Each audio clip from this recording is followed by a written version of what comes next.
ঈদের 20 দিন ছুটি শেষ করে গ্রাম থেকে শহরে যাওয়ার দিনটা কিন্তু ঘনিয়ে আসছে। তো শহরে যাওয়ার জন্য কি কি প্রস্তুতি নিলাম আর কি কি নিয়ে গেলাম সেসবই আজকের ব্লগে আপনাদের সঙ্গে শেয়ার করব। সো হ্যালো এভরিওয়ান, আসসালামু আলাইকুম, welcome to my another blog. আপনারা সবাই কেমন আছেন? আমি আলহামদুলিল্লাহ অনেক বেশি ভালো আছি। দেখতে দেখতে 20টা দিন যে কোনভাবে চলে গেল আমরা কিন্তু টেরই পেলাম না। আসলে গ্রামে আসলে কিন্তু বোঝাই যায় না দিন কোন পাশে চলে যাচ্ছে। আনন্দ ফুর্তি করতে করতে কোন পাশে সময় চলে যায় তা কিন্তু বোঝাই যায় না। তো আজকে বিকেল 5টার সময় কিন্তু আমাদের গাড়ির টিকিট কাটা হয়েছে। আজকে কিন্তু আমরা চট্টগ্রামে ব্যাক করব। তো আমার শাশুড়ি মা তার ছেলেকে বলেছিল তার নাকি অনেক বেশি তরমুজ খেতে ইচ্ছে করতেছে। তো মা ছেলের কাছে আবদার করেছে, তাই তার ছেলে কিন্তু বাজার থেকে এরকম একটা তরমুজ কিনে এনেছে মাকে খাওয়ানোর জন্য। আসলে আমাদের গ্রামের বাসায় কিন্তু আমার শাশুড়ি মা একাই থাকে। আমার ননদেরও বিয়ে হয়েছে আর আমার শ্বশুর আব্বা কিন্তু মারা গেছে আজ থেকে 3 বছর আগে। আপনাদের ভাইয়া বাসের টিকিট কেটে আসার সময় কিন্তু এই তরমুজটা বাসায় এনেছে। তো আমি এখন বারান্দায় বসে কিন্তু তরমুজটা কেটে নিচ্ছি। আসলে আমাদের বাড়িঘর কিন্তু সবকিছু এলোমেলো হয়ে গেছে। আসলে আমরা বাড়ির কাজ করতেছি, বাড়ির কাজ করলে তো সবকিছু এলোমেলো হয়ে যায়, সবাই তো সেটা বুঝবেন। সেই জন্যই কিন্তু আমি নর্মাল ভাবে এরকম করে ভিডিও দিচ্ছি, না হলে আমার শ্বশুরবাড়ি পুরো ভিডিওটাই কিন্তু আপনাদের সঙ্গে শেয়ার করতাম।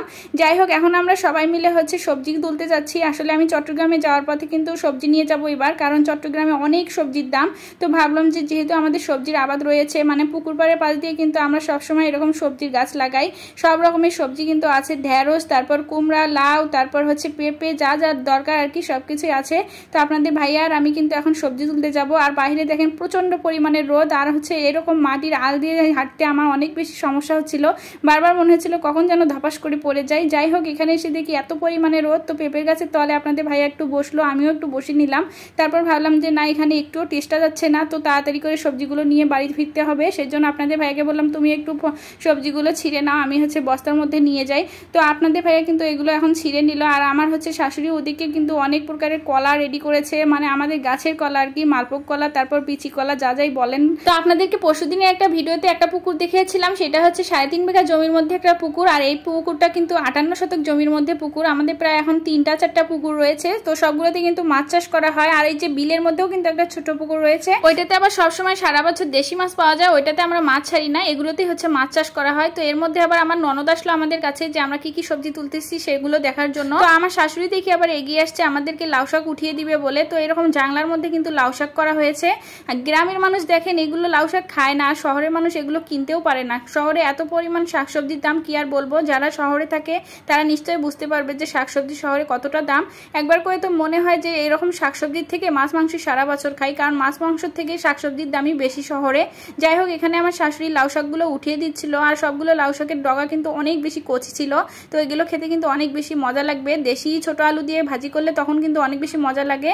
তো বাড়ি যাওয়ার পথে দেখি যে আমার এক দাদু এরকম কুলাগুলো এরকম সেলাই করতেছে। এগুলো দিয়ে কিন্তু ধান ঝাড়া হয় বা চাল ঝাড়া হয়।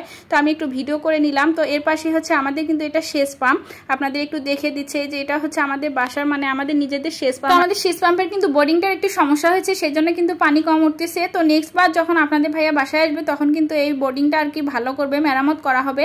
তো আমি ভাবলাম যে এবার এরকম গ্রাম থেকে কচু শাক নিয়ে যাব। আর কচু শাক আমার কাছে অনেক বেশি মজা লাগে। শুটকি দিয়ে বলেন, তারপর চিংড়ি মাছ দিয়ে বলেন, ইলিশ মাছের মাথা দিয়ে বলেন, বা সামুদ্রিক মাছ দিয়ে বলেন, সবকিছু দিয়ে কিন্তু কচু শাক খেতে অনেক বেশি মজা লাগে। তো আমি পুকুর পাড় থেকে কিন্তু কচু শাকগুলো নিয়ে এলাম। তো এবার গ্রামে এসে কিন্তু আমার শাশুড়ি মাকে বলেছিলাম তার হাতে দই খেতে আমার খুব বেশি ইচ্ছা করতেছিল। তো আমার শাশুড়ি মা সেটা মাথায় রেখেছে। তো আমরা যেদিন যাব তার আগের দিন কিন্তু এরকম দই পেতে রেখেছিল। আর দইটা দেখেন কত সুন্দর পরিমাণে জমেছে। তো এখন দুপুর টাইমে আমরা এরকম শাকসবজি তুলে এনে কিন্তু এখন দইটা খাবো। আর দইটা এত বেশি মজা ছিল।